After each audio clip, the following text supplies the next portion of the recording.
Last year, in 2024, we send between 1.5 million and 2 million cold emails on behalf of our 40 to 50 customers at any given time. We're going to go over 25 lessons that we learned in the past year, and hopefully we can make them super fast so they can be actionable for all of you. Let's go. Keep your inbox volume low on each inbox and per domain. Right now, we're sending about 30 emails per inbox. For those of you who are unfamiliar with the email infrastructure of cold email, you can't actually use a platform like HubSpot and send out a bunch of cold emails. They're gonna ban you. So what we do is we use multiple domains, Google, Outlook inboxes, whatever it might be, and we keep the volume low on each domain. So as far as Google's concerned, we've only sent 30 emails, but we scale horizontally. You can use Instantly.ai to do this, Smartly.ai. They both have done-for-you email setups. This is just the common practice that we're using right now to stay underneath the spam filters for our inbox setups. Target 40 to 60% open rates on your cold email campaigns. Now, for those of you who might not know, ever since the Apple iOS update, any person who has their email account tied to the Mail app on their Apple iPhone, the open flag triggers automatically. So can we actually trust open rates if you're tracking them? No, but they can be a good signal if you're landing in the inbox or not, because emails in the spam folder will not trigger the open tracker. And so if you are tracking open rates, we don't, and we can talk about that in another section. You want to track between 40 and 60%. Anything really below 30%, you're having an email deliverability issue. If you're not using custom domain tracking, you really need to turn that on for your domains. And if you are already using that, I would set up more domains and inboxes so that you could start fresh, warm them up for 3 weeks, and get your campaign started again. When it comes to troubleshooting domains for deliverability, don't spend a lot of time seed testing and doing deliverability testing. Just look at your overall reply rate or the open rate if you're tracking it. And if it's below 1% of an overall reply rate, not counting out of office emails, don't waste your time doing spam tests or Glock apps tests or any of those other things. The end result is always going to be you're going to have to set up new domains, rewrite your copywriting, and then start the new campaign all over again so that you can not get marked as spam. Stop sending email campaigns with more than 3 emails in a sequence. With all of our data across all of our customers, best performing campaign of our email campaigns was always email number 1. Then we got diminishing returns from email number 2 and email number 3. The only time I've ever seen a caveat to this, shout out to Patrick from Upticks, is when he intentionally was doing something funny between email 1 and email 2. Across all of our campaigns, email 1 is the most important. If you keep sending email 4, 5, 6, 7, 8, you're most likely just going to be annoying the person and you're going to get marked as spam. Send 3 emails, and when you go through that list, then just reuse the list. You are about to email them 9 times anyway. It's just all the same thing. You can refresh your data in Clay, get better things to say, and take new learnings into the new campaigns. Keep those campaigns at 3 emails max. You should be reusing your TAM list every quarter, if not even longer. Let's say you have an email campaign and you have 50,000 people in your target addressable market. We're sending through a 3 email sequence to all of them. When you first started that sequence, what are the odds that when you first emailed this person, 2 weeks later, that enough has changed in their business that they're actually going to be feeling different about your offer? By putting time in between when you first sequence somebody and then when you sequence them again, more time has changed in their business, where now priorities have changed, the environment has changed, something about their business has changed, that now they might be more interested in your offer. This is always pivotal when we do math and you don't have an infinite target addressable market. People come back to us and they say, how many emails should we be sending per day? First, try to get that ratio of the amount of leads that you get and as many positive responses as you get as low as possible. Then once you've done 10 tests or so and you've gotten it as low as you possibly can, do your math and figure out how many emails do I have to send so that I would have to reuse my list every 3 months, giving enough time in the person's business to be able to change or in their role so that when you sequence them, you're actually sequencing a person with different priorities. Trust me, they're not going to remember your cold email. None of you remember a cold email you received 20 minutes ago. It's going to be fine. You just need the timing of the business to change. Don't send an email until you get these things right first. In 2024, 2025, tools like Clay give us an infinite amount of filters that we can create criteria for list building. What I see too much of is a spray and pray tactic where you say, okay, I sell to the banking industry and it's anybody with 20 to 500 employees, and then I sell to anybody with a director marketing title and above. The problem with this is the person who is the director of marketing at a 20-person bank is a completely different person than a director of marketing at a 500-person bank. And so what you want to do is use your targeting and look at your current customers and the people you currently work with and think about what are the things that they find interesting about your product or service and where are those breakpoints. They'll happen at different places, but oftentimes it's not going to fit into a direct 1 to 10 employees, 25 to 50 employees, whatever that might be. Take a look at where you think those breakpoints are and do your best to use filters like the employee headcount filter, the geography filter, the title filter. In Clay, you can even dig into what people actually say is their focus in their job because of their job experience. Use that data in your outreach as well and mine it for keywords. Be much more succinct and careful with what you're doing with your filtering so that you can actually make your messaging resonate, and you don't even have to use AI, but we'll get to AI later. Leverage Clay to build a golden ICP by waterfalling data points and triggers. First off, a golden ICP. Let's take an accounting company, for example. Accounting companies can service anybody, but wouldn't it make sense that it would be better for them to reach out to a new company because a new company might not already have an accountant, or they're growing into the size that they're going to need a dedicated accountant? So that's better. Then we take it a step further and we say, okay, we want new companies that raised money, because the investors are going to need the books to be extremely clean, and they're going to need you to have some kind of real bookkeeping and process in there. Okay, then if we add another one on top of this and we say the company is new, they've raised money, and the CEO has never been a CEO before, we have a very different message that we could send across all of these things. Clay is the only tool in the marketplace that allows you to run all of these enrichments and change your messaging when all three of them are true, when two of them are true, when only one of them is true, or when none of them are true, and you still want to be reaching out to those people. When we waterfall this, what we could do is we could set up your highest priority signal first. The biggest thing is we want to know that the company is new. The fact that they're funded and the fact that the CEO's never been a CEO before is just gravy on top. I'm not going to reach out to anybody unless the company was founded in the last 2 years. So when we're setting up our Clay table, we'll run that first so we don't waste integrations on everything else. Then we can run integrations and waterfall, and only if they are recently founded, we can check if they're recently funded, and then we can run that integration. In this case, I think it doesn't really matter that they raised money to see if the CEO's never been a CEO before, so I would run that without an exclusion, but you could only run an enrichment to see if they've never been a CEO before. But in this way, all along this tier, you could change your messaging. Hey,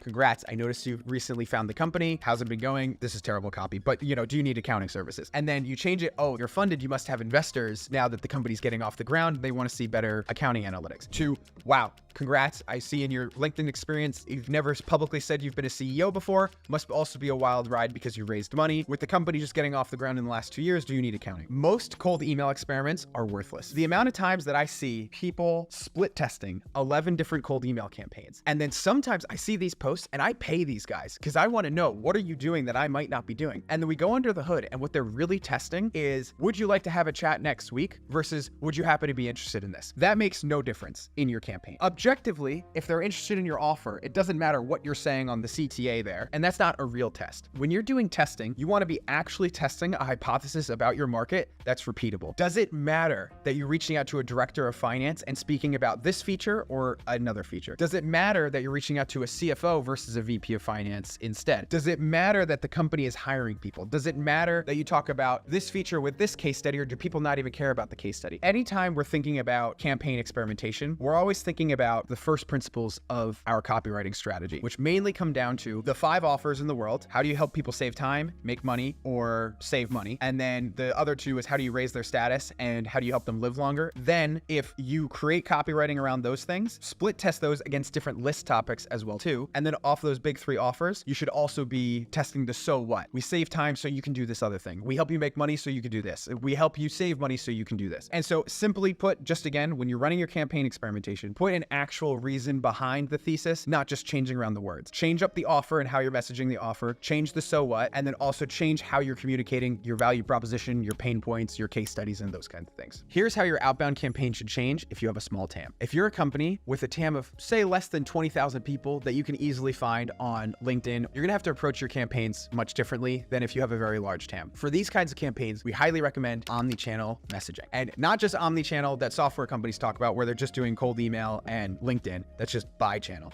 Omnichannel, we're talking about cold email, cold calling, LinkedIn, and direct mail. What we have found when we did some work with a private equity company in the past, one of the portfolio companies had a small TAM. And they said, okay, we want to set up an experiment. Our TAM is small. We want to see, should we hit these people in all of the channels? And what cadence should we hit them in? So we first tried cold emailing people the first day, and then we tried cold calling them 3 days later, and then we sent them a direct mail a week later, and then we emailed them again, and then we LinkedIn messaged them, and all of the things kind of threaded together. And then in another experiment, we just cold called everybody all in one go, and then we cold emailed everybody in one go, and then everyone that was left, we did a LinkedIn message, and then everyone that was left after that was still worth reaching out to, we did a direct mail campaign. You got a higher response rate when you did the threading and you did the email and then you cold called them the next day and all these things, but the response rate was marginal in comparison to the omni-channel messaging of just doing cold calling all at the same time, cold emailing all at the same time, and then going down the line. Now, the reason I think this happens is because I don't really think that people care that they got a call from you one day and then they got an email from you the next day and then they got a LinkedIn message. If anything, I think that might annoy more people. There's just people who respond to cold calls. There's people who respond to cold email. There's people who respond to direct messaging, and there's people who respond to direct mail. And those are all different kinds of people. When you have a small TAM, you need to make sure that you're hitting them on all of these different channels because you need to make as much use of your TAM as you possibly can. The amount of horsepower, SaaS software that you have to pay for, just the thought process to perfectly sequence people, email, LinkedIn, cold call, whatever that might be. In my past, I've never seen that actually be worth the effort because of all the stress that it's going to cause you to try to get it perfectly right. When you're omni-channel marketing these people, do one channel, exhaust that channel, hit everybody up again on the next channel, hit everybody up again on the next channel, and then use direct mail last because it's the most expensive. But if you have a small TAM, that's a good way to use outbound marketing. Recently joined the company, our most successful trigger of 2023. This is, of course, a classic, and it was a great one in 2023 to be able to email people as soon as they join a company and say, hey, congrats on the new role. As you're taking over this role, I'm sure you're going to try to shake up the company. You know, we can help you do that. Would you want to talk? In 2023 and even into 2024, that's been a really reliable signal for us. I'll never forget one of my customers in 2023 received an email after they shortly joined the company, and they said, oh my gosh, they definitely manually wrote this one. This was amazing. It's so timely. You know, can we do this as well too? I said, oh, of course we could do this. This is super easy. Clay makes this extremely easy. I think it's a signal everyone should try. In my agency, this is one of the triggers that we actually have all of our customers try. So even though I'm saying it's the best signal of 2023, it's a little bit used. I don't know what more of a shelf life it has, but it still gets great responses in 2024, and you should be using it for your trigger campaigns. Social signals, the greatest trigger of all of 2024. In all the campaigns that we ran in the past year, social signals were the most successful for us. This included engaging with people that recently posted on LinkedIn, people who engaged with other people's LinkedIn content, people that posted about certain topics. It was all around just an amazing signal, and it was one of the best that we put for all of our customers. I'll tell you a story to really highlight this. We were working with a company that was doing offshore staffing, and so we ran 6 different triggers. Some of those triggers included the company was founded in the last 2 years, and maybe they're going to need more people and they're growing quickly. We also included that the person who joined the company that we're reaching out to was a new hire, our 2023 best signal. We also included, does this company already hire international talent? And we also included a signal for, does this company not include hiring international talent? And that way we had messaging for all of them. But one of our signals was also, if we detected that they posted on LinkedIn, all we would do, we would say, hey, I saw your LinkedIn post about thing, and we would summarize what their LinkedIn post was. And if you're going to copy this play, make sure you also filter out anybody who's posting political things. Just make sure you don't put that in your email. And we got a better response rate when we reached out with the LinkedIn post, and we were literally saying, hey, I saw your LinkedIn post about blah, blah, blah. You should recruit one of our virtual assistants. That's all we did. And I know the gurus are going to hate this, but I have the numbers. And this worked better than all the relevant signals that you think would work. We also were using campaigns where we were targeting people who were engaging with content and posting about certain keywords. And those also were extremely high performers. So as we go into 2025, we're extremely bullish to continue with social signals of LinkedIn posts and content engagement in all of our outbound campaigns. How to structure your email cadences. I've gotten far too many emails where somebody sends me 7 emails in a row and all of them are follow-ups via just a reply to. And you know what that does? That just reminds me of the 6 other times that I completely ignored your message. The way that we sequence our messages at Growth Engine X is we always use about a 3 to 5 day delay in between emails. Candidly, I don't think this matters at all. You shouldn't follow up with people 2 days in between, and I don't really have data that 5 is better, but 1 day is definitely bad. We also send an initial email, and then we send a follow-up email, and then we send a third email with a completely different subject line. We know that our best response rates come from our first email in a sequence, so we don't want to keep going and keep reminding them, hey, we're the people you didn't respond to. We want them to completely forget about that other sequence, and if we talked about saving money in the first sequence, we want to talk about how we can help them make more money in another sequence and completely shake up our offers. Successful email one frameworks. If you've been following any cold email guru on LinkedIn, I would say the most tried and true method that everyone almost agrees on is to use email one to initially introduce your offer. First line, why you, why now? Explain why you're reaching out to them right now. Second line, clearly explain your offer in as short as you possibly can. And your third line, show social proof that the person you're reaching out to isn't the first person you've ever sold to in your life. And then on line 4, call to action. Some people are advocating for soft call to action. Could I send you more information about this? Is this interesting? We go for, would you want to chat next Thursday? Just because we're trying to generate leads here and we actually want to get that feedback. This is how we structure a lot of our email ones when we first start campaigns. Add more context in email 2. Mark Twain famously said, I would have written you a shorter letter, but I didn't have the time. I think about this all the time when we're doing cold email copywriting. The way we usually use email 2 is we think about all the things that we had to delete from email 1 that were great context, and we move that to email 2. The reason we do this is because I know email 2 is going to be threaded to email 1, so we can use this to dive deeper, to keep our email still short, but add that more context that if they're interested, they can scroll down and they can still see email 1 and the context is all there. When we send email 3, we're gonna have to reset. But in email 2, use that to add the things you had to delete from email 1 that you really wanted to include. Make email 3 about lowering the friction for somebody to respond. All right, let's think about the psychology here. You sent somebody email 1, they didn't care. You added more context about how great your offer is and you added case studies and still they didn't care. At this point, they don't care. They're not responding already. What we wanna do in email 3 is we wanna lower the friction for them to respond. There's implicit objections when you send somebody an email that you need to get over, and we need to lower that friction. If you say, hey, do you wanna book a call about this? They might not respond because they wanna protect their time, but they might be slightly interested. And so we lower the friction by maybe sending some kind of lead magnet, sending something else for free, custom Loom audit, whatever it might be. Lower that friction. You've already hit them twice. They're not responding. Come up with a different call to action to just get a hand raiser instead of a booked meeting. Your breakup emails are ruining your email sequences. When we think of a breakup email, the amount of times I received a breakup email, oh my gosh, you haven't responded to me. You must be getting chased by an alligator. My stuff is so important. There's only a reason why that you wouldn't respond to it. I think a great frame of mind is Oren Klaff talks about how you need to have status alignment when you're selling something. You are the expert. You can help solve a problem. You don't need to be begging people for a response. So when we do a breakup email, we are usually using it as a way to see if we're talking to the right person in the company. We're not saying, oh, you haven't responded. I'm never going to talk to you ever again. Bye. We're not begging them. We're just saying, hey, you might have been the wrong person. Is there somebody else in the company that we should be reaching out to? Bonus, Clay is the only tool in the world that you can use to name other people in the department automatically. And that's currently a pretty underutilized strategy. So you can actually name other people in the department in a way that they're not used to seeing in an automated cold email. And we get tons of responses on those kinds of things. Change the value propositions in your cold email sequence. Sometimes when I'm reviewing people's cold email sequences, they keep talking about the same value propositions. They don't switch to any other different pain points. What you want to do is if they're not responding to the first value propositions, switch it up. They might not care about making more money. They might only care about saving time because that's where they're focused on in their business. So if you're first talking about saving money, in your next email, talk about how you can help them make more money or save time. Switch things up because what you think they might care about isn't exactly the same thing and you should meet them where they're at. So what? That's a question I often think to myself when a campaign isn't working. We've thought about it. We're helping people save time. We're helping them save money. Nothing's working. We've had campaigns where we literally say, we can help you save 3 hours a month on your sales tax. Are you interested? And that works. For some offers, that's as deep as you have to go. If it's not working initially, we want to take it a step further. Why do you care about losing weight? Well, I care about losing weight so I can spend more time with my kids and I can live a healthier, longer life. Why do you care about your CRM having full data inside of it? Well, I'm paying these reps to sell, not to just enter into spreadsheets all day. And so you could say, hey, Clay helps people keep all of their data up to date. Tons of platforms are saying that. Clay helps you keep all of your data up to date so that your SDRs can spend more time actually selling. Far better value proposition. So keep those value propositions in mind. If that's not initially working, break it down and talk about the so what. Don't use all your best content in email 1. This is a mistake I used to make, especially when I first started my cold email career. We would have all of this data and we would pack email 1 with all of these automations. I got your website traffic. I got,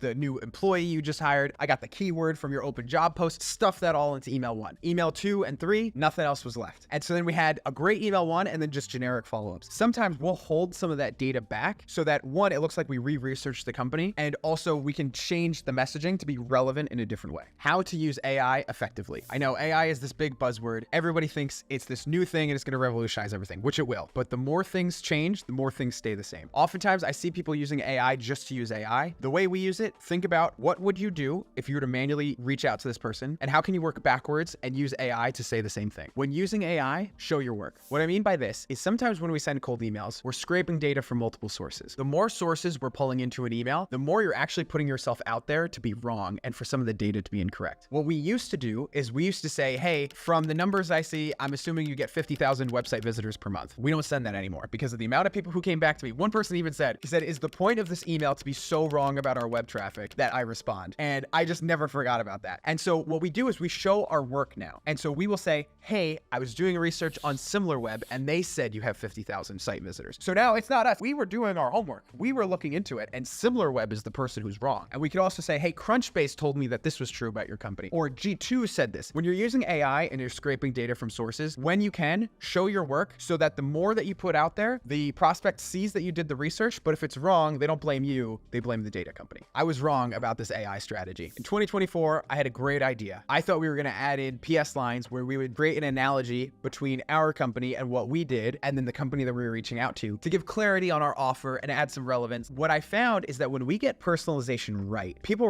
respond and they say, oh my gosh, thank you. You're the first person to send me an actually personalized email. Really appreciate it. Yes, let's book a call. That's usually the kind of response we get. I don't think I've ever gotten somebody to positively respond and say something about the analogy. I even send emails to local business owners and we'll call out a local restaurant and we'll say, hey, we think this local restaurant's great. Have you ever tried it before? We'll have people completely ignore the message that we sent and then they just talk about how much they love that restaurant. So when we send these personalizations, I know that they're working based on the way that people are reacting. I've never gotten a reaction to the analogy. I was wrong and I'm sorry. Mention customer case studies in your outbound emails. Clayagent has really changed the game of the kind of data that you can collect for your outbound campaigns. One of our favorite things to do is collect the case study off of the customer's website. If there's a way that we can directly tie it to the offer, we'll do that, or we'll make a nice PS line because nobody really knows that you can automate this kind of research and it really makes your outbound email stand out. So let's say we're trying to sell advertising services and we say, hey, notice that you worked with Intercom in the past and you helped them with XYZ. You really want to include that so it looks really relevant. What you then could say is, how are you getting more customers like this? What's your plan to close another enterprise deal like Intercom? Something to connect the dots about how your advertising services could help them do that. And that's just one thought. There's tons of ways you can tie in case studies. And then if there's no way for you to tie in the case studies, sometimes I even like to just send a PS line. Hey, if we never connect, I saw the case study of how you guys helped Intercom do XYZ. Really impressive. Kudos even if we never meet. Don't use AI to write your entire email. One of the things that I see people still trying to do is they're using OpenAI, Claude, whatever it might be, to write their entire email when that's not really necessary. One, you're not totally sure what it's going to output on the other side. And two, you don't need it to output everything. You want to be in control of your messaging so you can split test things and understand what's really working. Oftentimes in this previous part of this video, we said we want to mention a case study. I don't need AI to say, I saw the case study on your website about. I don't need AI to generate that. We can keep it as static text. We don't need it to all create that. We can focus all of our horsepower, all of our energy into prompting, into just getting that AI line as good as we possibly can, and we don't have to focus about all of the other things. This was Eric Nowoslavsky from Growth Engine X. If you like these 25 topics, we can do a part 2 for 25 more.